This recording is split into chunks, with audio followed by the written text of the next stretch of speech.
خبرونو سرټکی ملګرو ملتونو د افغانستان او پاکستان ترمنځ د اوربند هرکلی کړی. اروپایي ټولنې د لومړنیو اړتیاوو راستنېدونکو افغان کډوالو لپاره 138 میلیون یورو مرسته اعلان کړه. افغانستان کې نږدې 9.5 میلیونه کسان د خوړو له ناامنۍ سره مخ دي.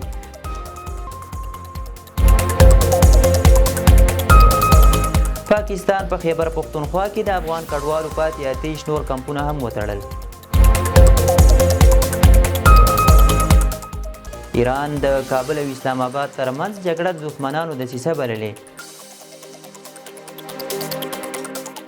او سم بشپړ خبرونه.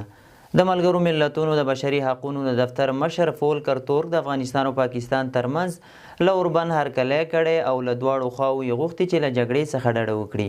هغه ویلي چې د دواړو لورو ترمنځ د شخړو او نښتو په نتیجه کې ملکي وګړي درانه زیانونه او د مرګ ژوبلې شهیدان شوي دي او له همدې امله شوی اوربند باید دوامدار او باوري پاتې شي. د ملګرو ملتونو مشر ټینګار کړی چې اوربند باید یوازې لنډمهاله توقف نه وي بلکې د ملکي خلکو د خوندیتوب، بشري مرستو ته د لاسرسي او په سیمه کې د اوږدمهاله ثبات لپاره د باور جوړولو لومړی ګام وګرځي. د افغانستان او پاکستان ترمنځ له 4 ورځنۍ جګړې وروسته پرون ماښام د دواړو هیوادونو ترمنځ اوربند شوی دی. د کډوالو او راستنېدونکو چارو وزیر مولوي عبدالکبیر د اروپایي ټولنې له ځانګړي استازي جیلس بیرټران او مرپلاوي سره کتلي دي.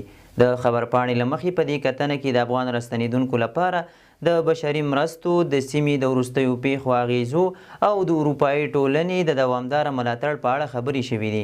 ښاغلي بیرټران څرګنده کړې چې اروپایي ټولنې په روان کال کې افغان راستنېدونکو لپاره نږدې 50 میلیونه یورو ځانګړي کړي او په افغانستان کې د لومړنیو اړتیاو لپاره 138 میلیونه یورو مرسته برابروي. ښاغلي عبدالکبیر د اروپایي ټولنې له مرستو مننه او ټینګار یې کړی چې دغه مرستې باید یوازې بشري موخې ولري او سیاسي نه شي. ژیل بیرټران د توماس نیکالسن پر ځای تازه د اروپایي ټولنې د ځانګړي استازي په توګه ټاکل شوی او دا یې کابل ته لومړنی سفر دی.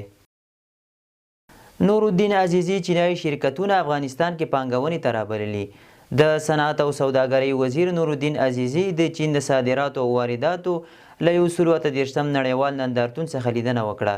صنعت او سوداګرۍ وزارت وایي نورالدین عزیزي د ماشین آلاتو د تولید، د ودانیزو تجهیزاتو، د برېښنا صنایعو، انرژۍ او ودانیزو توکو څخه لیدنه کړې او د یو شمېر لویو چینایي شرکتونو له مسؤلینو سره یې خبرې کړې دي. د صنعت او سوداګرۍ وزیر ویلي افغانستان نړیوالو تولیدي او بنسټیزو شرکتونو سره همکارۍ او ورته د اړینو اسانتیاوو برابرولو ته چمتو دی او له چینایي شرکتونو یې غوښتي چې په افغانستان کې پانګونه وکړي. د خوړو نړیوال پروګرام راپور ورکړی چې په افغانستان کې شاوخوا 9.5 میلیونه کسان د خوړو له ناامنۍ سره مخ دي. د یاد بنسټ په راپور کې راغلي دا مهال د راتلونکو 6 میاشتو لپاره د 622 میلیون ډالرو بودیجې له کمښت سره مخ دی او که دا وضعیت دوام وکړي ښایي د روان کال له نومبر میاشتې وروسته د مرستو د ویش لړۍ په جدي توګه وځنډیږي. د راپور پر بنسټ د دې مالی سرچینې د کمښت له کبله به د خوړو نړیوال پروګرام ونه توانیږي د راتلونکو ژمنیو بشردوستانه مرستو ټاکل شوي 8% موخه عملي کړي.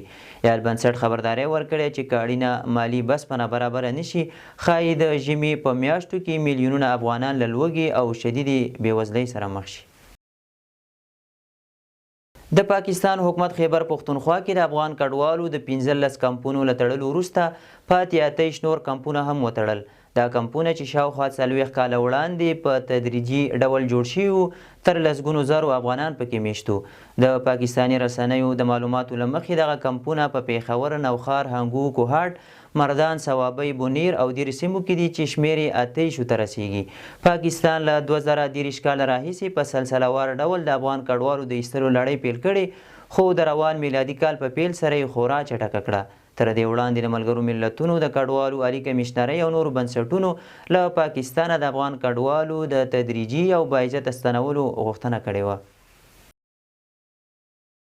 لوګر کې 2000 کورنیو ته د برېښنا رسولو 3 پروژې ګټې اخیستنې ته وسپارل شوې. د لوګر ولایت مرکز اړوند څو کلیو ته د 440 میلیون افغانیو په ارزښت د برېښنا رسولو دا پروژې د افغانستان برېښنا شرکت د عمومي اجرایوي رئیس عبدالباري عمر او ولایتي چارواکو په حضور کې ګټې اخیستنې ته وسپارل شوې.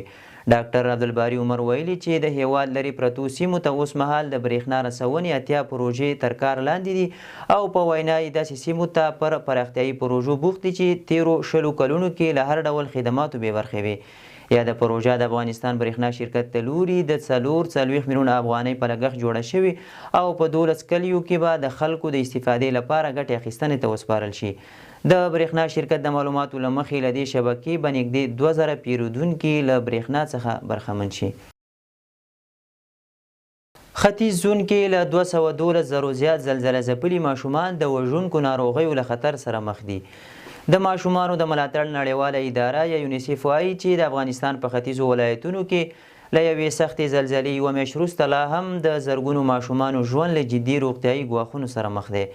د یونیسیف د راپور له مخې شاوخوا 212 زره ماشومان د روغتیایي تأسیساتو د پاکو اوبو شبکو او د حفظ الصحې د سیستمونو د ویجاړېدو له امله د نس ناستې، د اوبو ککړتیا او د پوستکي او تنفسي ناروغیو له جدي خطر سره مخ دي. د یادې ادارې په وینا چې د زلزله ځپلو ولایتونو ډیری روغتونونه او ښوونځي ویجاړ شوي او خلک اوس په خیمو او موقتي کمپونو کې ژوند کوي چې له امله یې د ناروغیو خپرېدل چټک شوي دي.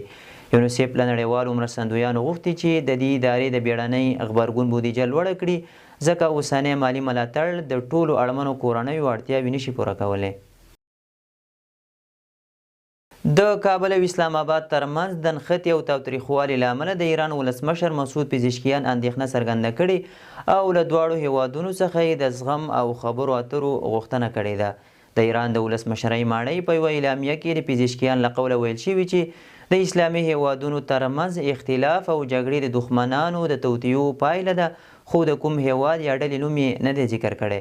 هغه ټینګار کړی چې هیواد د افغانستان او پاکستان ترمنځ د تاوتریخوالي د کمولو او د دوستانه اړیکو د پیاوړتیا لپاره هڅې کوي.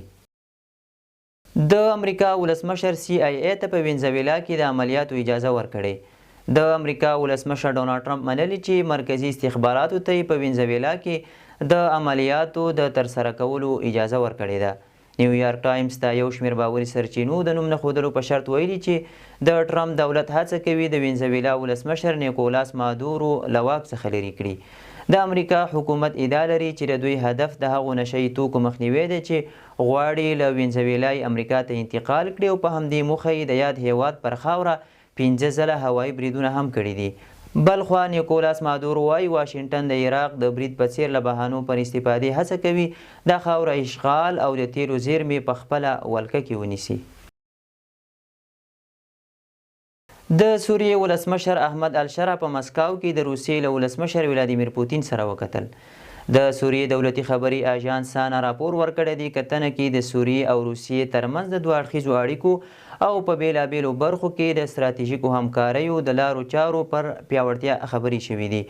احمد الشرا ویلي سوریا یو نوي پړاو ته داخله شوي چې د نړۍ او سیمې له قدرتونو په ځانګړې توګه له روسیې سره د سیاسي او ستراتیژیکو اړیکو د پیاوړتیا په لټه کې ده. ورته مهال ولادیمیر پوتین ټینګار کړی چې روسیې هیڅکله د سوریې پر وړاندې په خپل دریځ کې محدودې ګټې او یا لنډمهاله سیاسي لاسته راوړنې نه دي لټولي. د شاه ټلویزیون قدرمنو لیدونکو دا و د دې مهال لنډ مهم خبرونه. تر بیا ښه وخت.